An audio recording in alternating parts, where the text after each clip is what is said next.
행복은 고통의 반대편 어딘가에 있고 고통만 사라지면 그곳에 도착할 수 있다고 믿고 계신가요? 이 시험만 끝나면 행복할 텐데, 이 프로젝트만 끝나면 편안할 텐데, 이 관계만 정리되면 마음이 편할 텐데, 이 고통만 사라지면 드디어 행복할 텐데, 우리는 평생을 이렇게 살아갑니다. 고통이 끝나기를, 문제가 해결되기를, 상황이 나아지기를 기다리면서 마치 행복은 고통의 반대편 어딘가에 있고 고통만 사라지면 그곳에 도착할 수 있다고 믿으면서 말입니다. 하지만 부처님은 그렇게 말씀하지 않으셨습니다. 고통이 사라져야 행복이 오는 것이 아니라 고통을 이해할 때 행복이 드러난다. 이것은 단순한 위로의 말이 아닙니다. 2500년 전 부처님께서 보리수 아래에서 깨달으신 존재의 가장 근본적인 진리입니다. 잠시 눈을 감고 자신의 마음을 들여다보십시오. 지금 여러분의 마음을 괴롭게 하는 것은 무엇입니까? 잘 풀리지 않는 일입니까? 이해받지 못하는 관계입니까? 이루지 못한 꿈입니까? 아니면 막연한 불안과 공허함입니까? 그 고통을 없애려고 얼마나 많은 노력을 하셨습니까? 그런데 정말로 그 고통이 사라졌습니까? 어쩌면 우리는 평생을 고통과 싸우느라 정작 그 고통이 무엇인지, 왜 일어나는지 제대로 바라본 적이 없는지도 모릅니다. 오늘 이 시간, 우리는 고통을 없애는 법이 아니라 고통을 바라보는 법을 배우려 합니다.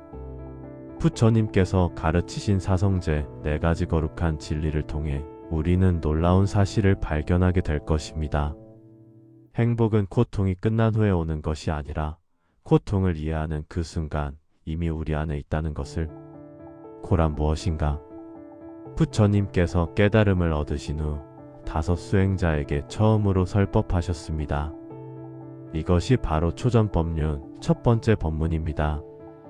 그리고 그 첫 마디가 바로 이것이었습니다. 일체계고 마이너스 모든 존재는 고이다. 많은 사람들이 이 말을 듣고 오해합니다. 불교는 염세적이다. 인생은 괴롭기만 한 것이다 라고 말입니다. 하지만 잠깐, 부처님은 정말 그런 의미로 말씀하신 걸까요? 여기서 고는 단순히 아프다, 괴롭다는 의미가 아닙니다. 산스크리트어 원어는 투카디우케이케이에이치에인데 이것은 바퀴가 제대로 맞지 않아 덜컹거리는 상태를 의미합니다. 수레바퀴의 중심축이 조금 어긋나 있어서 굴러가는 내내 불편하고 불안정한 그 느낌 말입니다. 고통은 우리 삶의 근본적인 불안정성, 불완전성, 불만족스러움을 의미합니다. 생각해 보십시오. 당신이 원하는 것을 얻었을 때 정말 완벽하게 만족스러웠습니까? 잠시 기뻤다가 곧 그것이 시들지 않을까, 잃지 않을까 걱정하지 않았습니까? 아니면 곧 더 큰 것을, 더 좋은 것을 원하지 않았습니까? 좋아하는 사람과 함께 있을 때 정말 완전히 편안했습니까? 이 사람이 날 진정으로 사랑할까? 이 관계가 언제까지 지속될까? 하는 불안은 없었습니까? 성공했을 때조차 이것으로 충분한가? 다음에는 더 잘해야 하는데 하는 압박감은 없었습니까? 이것이 바로 고입니다. 고통은 특별한 불행이 아니라 무상한 세계 속에서 영원함을 붙잡으려는 마음이 느끼는 근본적인 불안정성입니다. 3가지 고통. 부처님은 고통을 3가지로 분류하셨습니다. 첫째, 고고 마이너스 고통스러운 고통. 이것은 우리가 일반적으로 생각하는 고통입니다. 육체적 아픔, 질병, 노화, 죽음, 사랑하는 사람과의 이별, 원하는 것을 얻지 못하는 것, 싫은 것과 마주해야 하는 것. 코로나 시대를 겪으며 우리 모두가 경험했습니다. 격리의 고통, 질병의 두려움, 경제적 어려움, 사랑하는 사람을 잃는 슬픔. 둘째, 괴고 마이너스 변화로 인한 고통. 이것은 더 미묘합니다. 좋은 것도 언젠가는 변하고 사라진다는 사실에서 오는 고통입니다. 젊음은 늙음으로, 건강은 질병으로, 만남은 이별로, 성공은 실패로 바뀔 수 있습니다. 아무리 행복한 순간도 영원하지 않습니다. SNS에서 친구의 행복한 사진을 봅니다. 결혼, 승진, 여행. 그런데 왜 마음이 편치 않습니까? 저 행복도 언젠가는 끝나겠지라는 생각이 스치거나 나는 왜 저렇지 못할까 하는 비교심이 일어나기 때문입니다. 셋째, 행복 마이너스 존재 자체의 불완전성. 이것이 가장 근본적인 고통입니다. 우리의 몸과 마음, 우리가 경험하는 모든 것이 끊임없이 변화하고 있다는 사실 자체가 불안을 만듭니다. 오늘 아침에 나와 지금 이 순간의 나는 이미 다릅니다. 세포는 죽고 새로 생겨나고 생각은 끊임없이 일어났다 사라집니다. 우리는 단 한순간도 같은 상태로 머물러 있지 않습니다. 그런데 우리 마음은 이 변화를 받아들이지 못합니다. 나는 이래야 해, 이것은 이래야 해 하고 고정된 실체를 붙잡으려 합니다. 이 간극, 끊임없이 변하는 현실과 영원하기를 바라는 마음 사이의 간극, 그것이 바로 행고입니다. 현대를 사는 우리의 고통. 2025년을 살아가는 우리는 어떤 고통을 겪고 있습니까?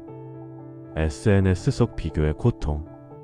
우리는 타인의 하이라이트와 나의 일상을 비교합니다. 남들은 다 성공한 것 같고 행복한 것 같고 멋진 삶을 사는 것 같습니다. 그런데 나만 뒤처진 것 같고 부족한 것 같습니다. 이것은 탐의 고통입니다. 더 가지려는 마음, 더 나아지려는 마음이 만들어내는 끝없는 갈증입니다.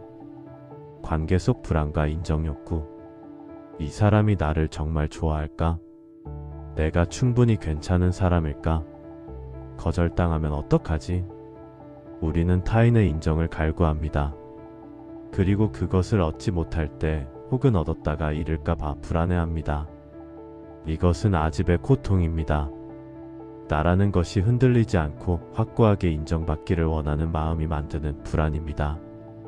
내 뜻대로 안 되는 삶에 대한 불평감. 우리는 계획을 세웁니다. 이렇게 공부하면 이 대학에 갈 것이고, 이렇게 일하면 승진할 것이고, 이렇게 노력하면 성공할 것이라고. 그런데 현실은 예상과 다릅니다. 노력했는데 실패하고 잘해줬는데 오해받고 믿었는데 배신당합니다. 이것은 진의 고통입니다. 현실이 내 기대와 다를 때 일어나는 분노와 좌절입니다. 고통은 신호입니다. 하지만 여기서 중요한 깨달음이 있습니다. 고통은 인생의 오류가 아니라 존재가 깨어있으려는 신호입니다. 몸이 아플 때 통증을 느끼는 것은 나쁜 것이 아닙니다. 그것은 여기에 문제가 있으니 주의를 기울이라는 몸의 신호입니다. 만약 통증을 느끼지 못한다면 우리는 병이 악화될 때까지 모르고 있다가 더 큰 위험에 처할 것입니다. 마찬가지로 마음의 고통도 신호입니다. 불안은 당신이 지금 집착하고 있다는 신호입니다. 분노는 당신의 기대가 현실과 다르다는 신호입니다. 공허함은 당신이 잘못된 곳에서 의미를 찾고 있다는 신호입니다. 부처님께서 고를 첫 번째 성제로 가르치신 이유가 바로 이것입니다. 고통을 회피하거나 부정하지 말고 있는 그대로 보라는 것입니다. 고통을 온전히 바라볼 때 우리는 비로소 그것에서 자유로워질 수 있습니다. 집제 고통의 원인. 고통은 어디서 오는가? 이제 두 번째 성제 집제입니다. 집은 모이다, 생겨나다는 뜻입니다. 고통이 어디서 생겨나는가? 그 원인을 밝히는 진리입니다. 여러분, 고통이 어디서 온다고 생각하십니까? 나쁜 상사 때문입니까? 이해해주지 않는 가족 때문입니까? 잘 안 풀리는 현실 때문입니까? 불공평한 세상 때문입니까? 부처님은 놀라운 말씀을 하셨습니다. 고통은 외부에서 오는 것이 아니라 내가 만들어내는 것이다. 이 말씀을 처음 들으면 받아들이기 어렵습니다. 아니, 내가 겪는 이 힘든 상황이 내 탓이란 말인가? 나를 힘들게 하는 저 사람이 문제가 아니란 말인가? 하지만 조금만 깊이 들여다보면 이 진리의 심오함을 알게 됩니다. 삼독 고통의 뿌리. 부처님은 고통의 근본 원인을 삼독, 세 가지 독이라고 하셨습니다. 첫째, 탐-탐욕, 집착. 탐은 더 가지려는 마음입니다. 더 많은 돈, 더 높은 지위, 더 좋은 관계, 더 완벽한 나. 여러분, 원하는 것을 얻으면 정말 만족합니까? 월급이 올랐을 때 기뻤습니다. 하지만 얼마 지나지 않아 그것이 당연한 것이 되고 다시 더 높은 연봉을 바라게 됩니다. 좋아하는 사람과 연애를 시작했을 때 행복했습니다. 하지만 곧 이 사람이 나만 사랑할까? 더 나은 사람이 나타나면 어떡하지? 하는 불안이 찾아옵니다. 새 스마트폰을 샀을 때 만족스러웠습니다. 하지만 몇 달 후 더 새로운 모델이 나오면 내 것이 구식처럼 느껴집니다.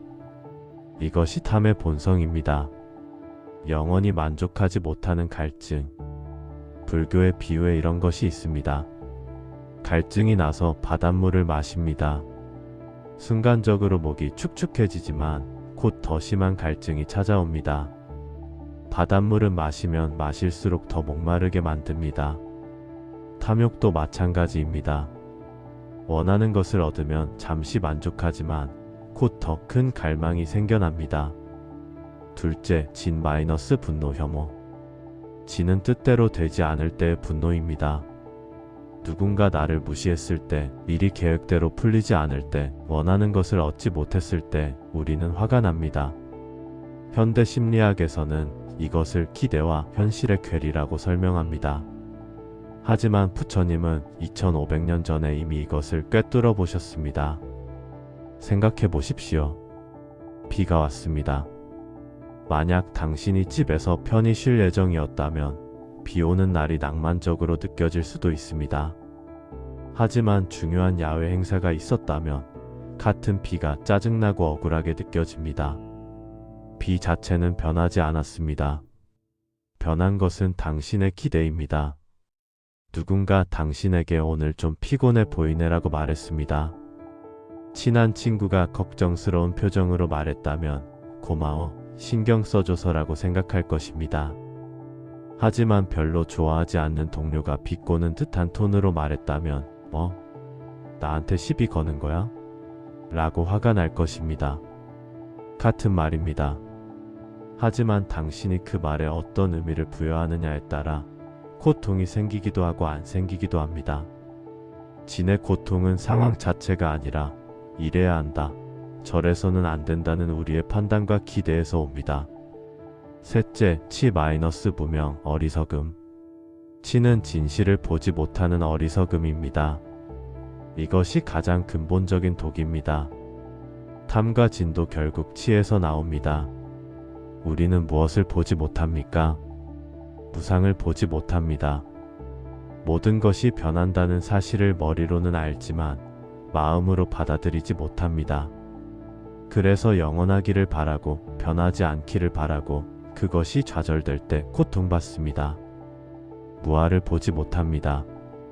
나라는 것이 고정된 실체가 아니라 끊임없이 변화하는 관계의 그물망임을 보지 못합니다. 그래서 나를 지키려 하고 나를 증명하려 하고 그 과정에서 고통받습니다. 모든 것이 서로 의존하며 일어난다는 사실을 보지 못합니다. 그래서 단독으로 존재하는 행복을 찾으려 하고 분리된 나를 지키려 하고 고립된 채로 고통받습니다. 현실의 예시관계의 고통. 구체적인 예를 들어보겠습니다. 당신이 누군가와 깊은 관계를 맺고 있습니다. 연인이든 친구든 가족이든 상관없습니다. 어느 날 그 사람이 당신의 연락에 답장을 하지 않습니다. 시간이 지날수록 불안해집니다. 무슨 일이 있나? 내가 뭘 잘못했나? 나한테 화났나? 나를 싫어하게 된 걸까? 다른 사람을 만나는 걸까? 불안은 점점 커지고 분노로 바뀝니다. 답장 하나 하는 게 그렇게 어려워? 나를 이렇게 무시하다니. 드디어 답장이 옵니다. 미안, 핸드폰 배터리가 나가서 못 봤어. 순간 쌓였던 불안과 분노가 허무하게 무너집니다. 여기서 무슨 일이 일어났습니까? 상대방은 아무것도 하지 않았습니다. 단지 핸드폰 배터리가 나갔을 뿐입니다. 하지만 당신은 몇 시간 동안 엄청난 고통을 겪었습니다. 그 고통은 상대방이 만든 것입니까? 아닙니다. 당신의 마음이 만든 것입니다. 당신의 탐이 만들었습니다. 이 사람이 나를 계속 좋아해야 해. 이 관계가 흔들리면 안 돼라는 집착. 당신의 진이 만들었습니다. 즉시 답장해야 하는데 왜 안 하지? 라는 기대와 그것이 어긋났을 때의 분노. 당신의 치가 만들었습니다. 관계가 영원할 것이라는 착각. 상대방이 내 기대대로 움직여야 한다는 어리석음. 내가 통제할 수 없는 것을 통제하려는 무지. 내가 만든 그물. 마음이 움직이지 않으면 만 가지 현상도 허물이 없다. 외부 상황이 문제가 아닙니다. 그 상황에 대한 우리의 마음이 문제입니다. 비가 오는 것이 문제가 아니라 비가 오면 안 되는 데라는 마음이 고통을 만듭니다. 누군가 나를 비판하는 것이 문제가 아니라 나는 인정받아야 해라는 마음이 상처를 만듭니다. 일이 실패하는 것이 문제가 아니라 나는 성공해야 해라는 집착이 좌절을 만듭니다. 고통은 외부에서 오는 것이 아니라 내가 세상을 보는 방식에서 일어납니다. 이것을 깨닫는 것, 이것이 바로 집제의 핵심입니다. 책임과 자유. 여기서 오해하지 말아야 할 것이 있습니다.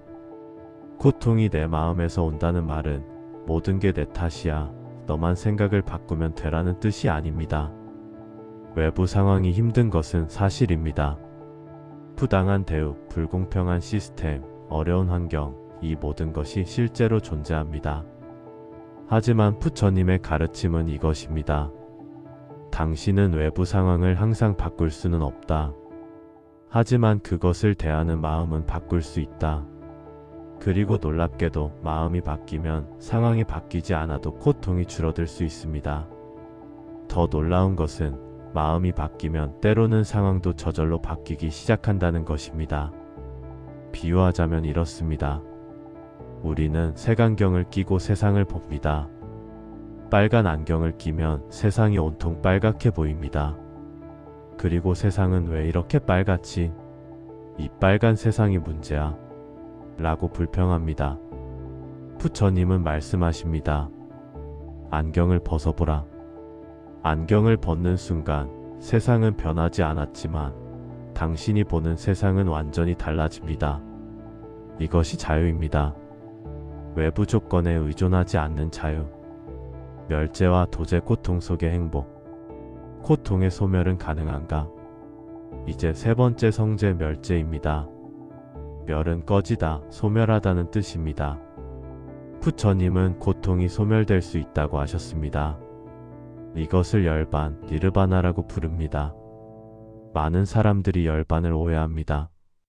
죽어야 도달하는 천국, 모든 감정이 사라진 무의 상태, 세상과 단절된 고요함이라고 생각합니다.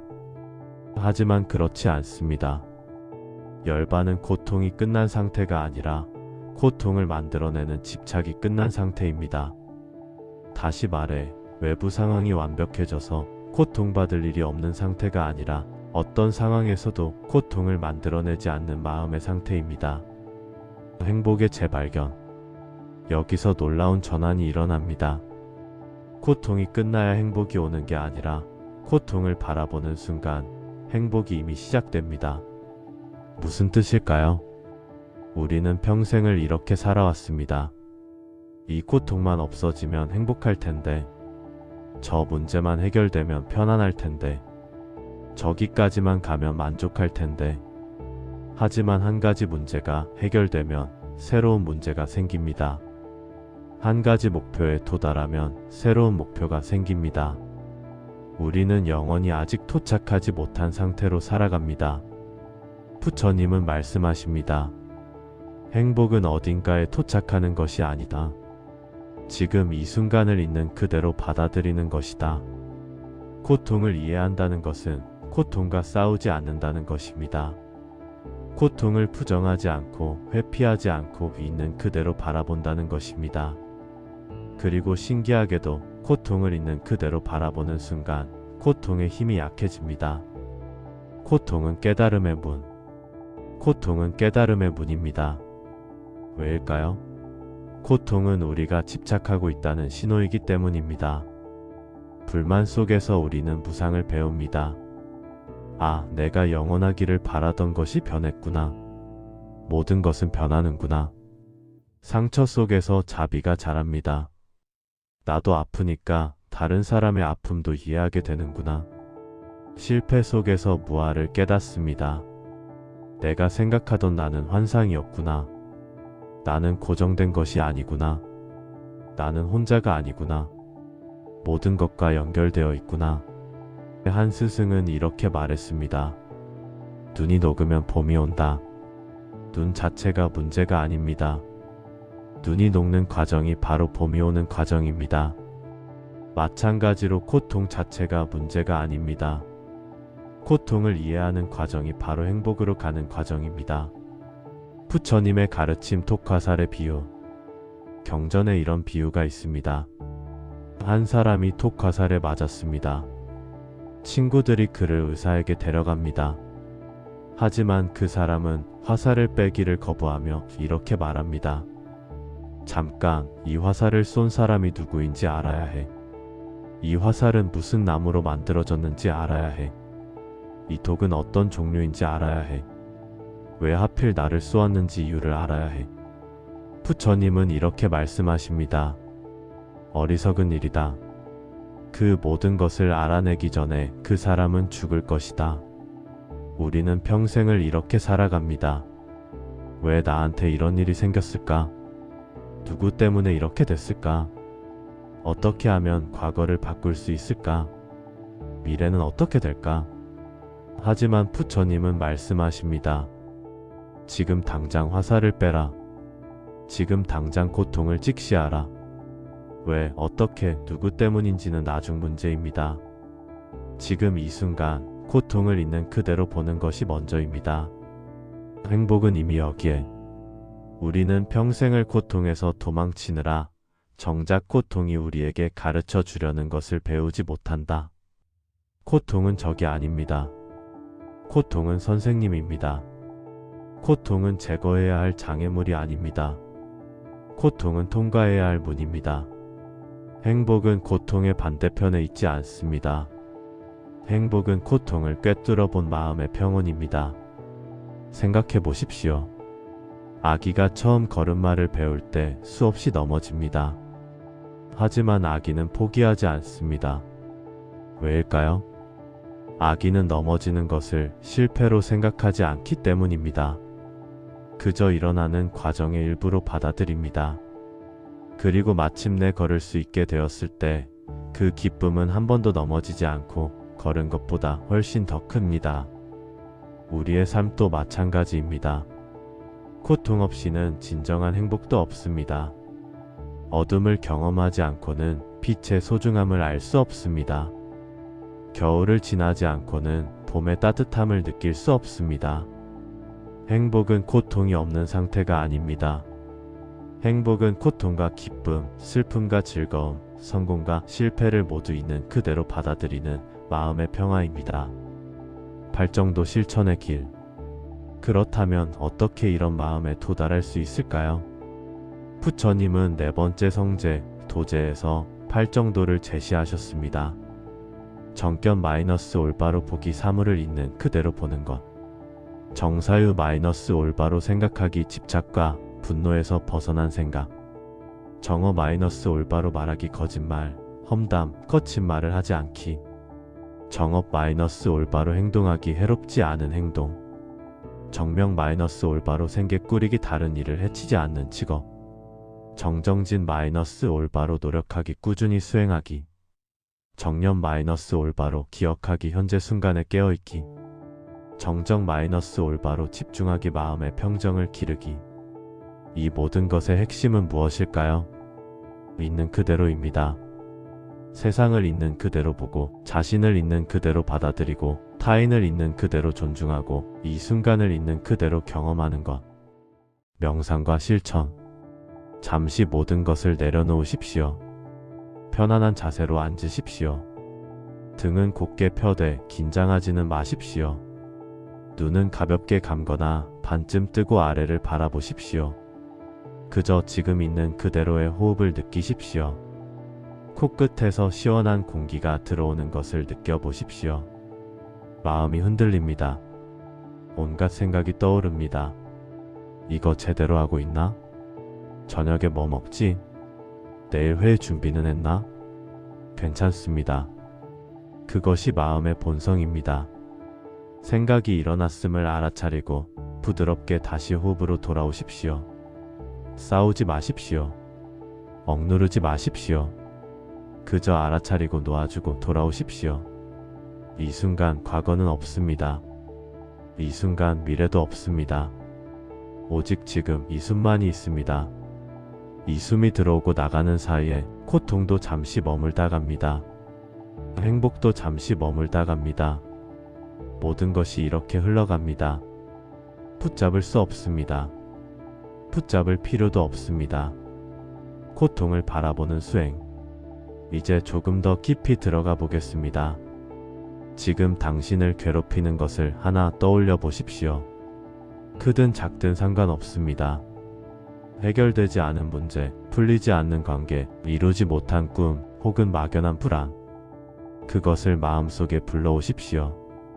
하지만 이번에는 다르게 대해 보십시오. 그 고통을 없애려 하지 마십시오.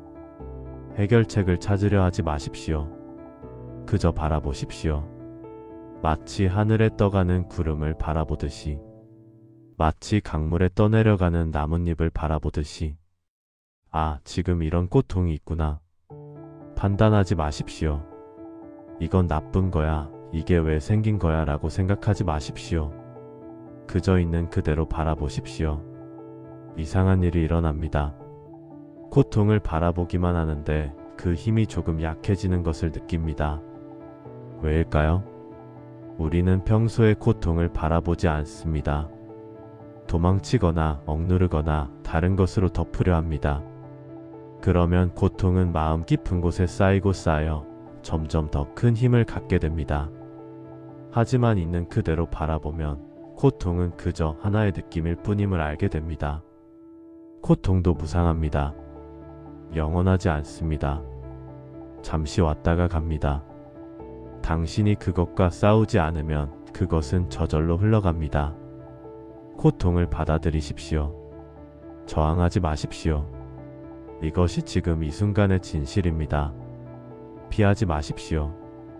동시에 고통에 빠지지도 마십시오. 고통을 나라고 생각하지 마십시오. 나는 고통받고 있다가 아니라 지금 고통이라는 느낌이 있다입니다. 이 미묘한 차이를 느껴보십시오. 자비의 수행. 이제 마음을 조금 더 넓혀보겠습니다. 지금 당신이 느끼는 이 고통, 세상의 수많은 사람들도 느끼고 있습니다. 당신만이 아닙니다. 이 순간에도 누군가는 당신과 똑같은 불안을 느끼고 있습니다. 누군가는 당신과 똑같은 외로움을 느끼고 있습니다. 누군가는 당신과 똑같은 좌절을 느끼고 있습니다. 우리는 모두 연결되어 있습니다.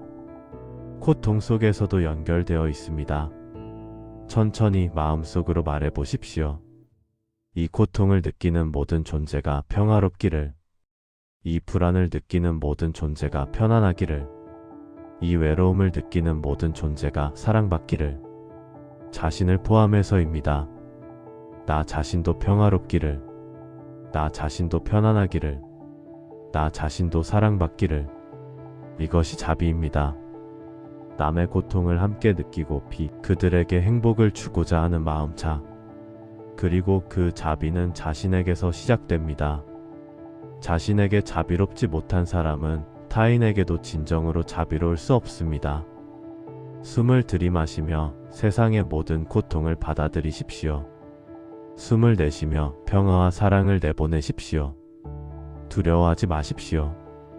고통을 받아들인다고 해서 더 고통스러워지지 않습니다. 오히려 고통이 변화됩니다. 자비의 빛 속에서 고통은 연민이 되고 연민은 지혜가 됩니다.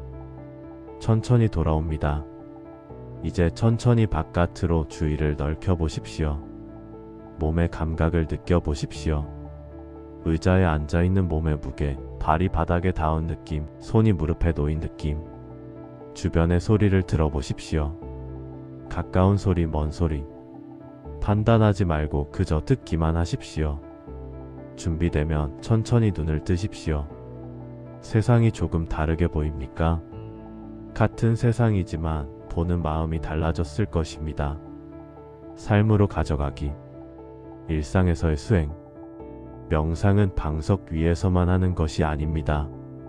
진정한 수행은 일상 속에서 일어납니다.